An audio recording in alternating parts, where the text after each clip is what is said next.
حضرت ابن عباس رضی اللہ تعالیٰ عنہ کی روایت ہے کہ میں نے خود سنا ہے کہ حضور فرما رہے تھے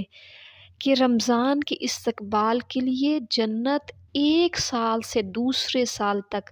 یعنی تمام سال مزین و آراستہ کی جاتی ہے،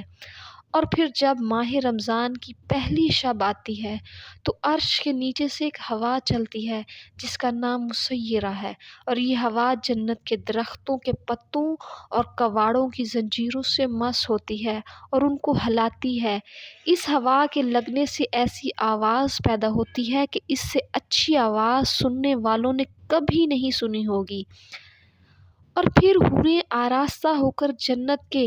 جھروکوں میں آ کر کھڑی ہو جاتی ہیں اور آواز دیتی ہیں، کیا کوئی ہے جو ہم کو اللہ سے مانگ لے اور اللہ تعالیٰ اس کا نکاح ہم سے کر دے؟ پھر وہ رضوان جنت سے کہتی ہیں کہ آج کی رات کیسی ہے؟ رضوان جنت جواب دیتا ہے، اے بے مثال حسینوں، یہ ماہ رمضان کی پہلی رات ہے، اور حق تعالیٰ فرماتا ہے کہ محمد صلی اللہ علیہ وسلم کی امت میں سے روزے داروں کے لیے جنت کے دروازے کھول دیے گئے ہیں۔ اے مالک جہنم، امت محمدیہ کی طرف سے دوزخ کے دروازے بند کر دو۔ اے جبرائیل، زمین پر جاؤ اور شیاطین کو قید کر دو اور ان کو زنجیروں سے جکڑ دو،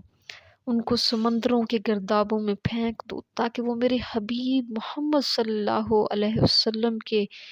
امت کے روزے داروں کو خراب نہ کریں۔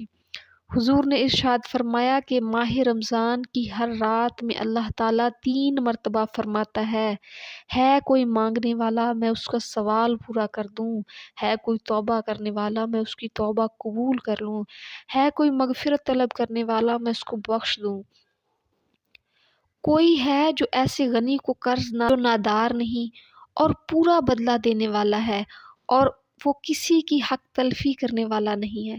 آپ نے فرمایا ماہ رمضان میں ہر روز افطار کے وقت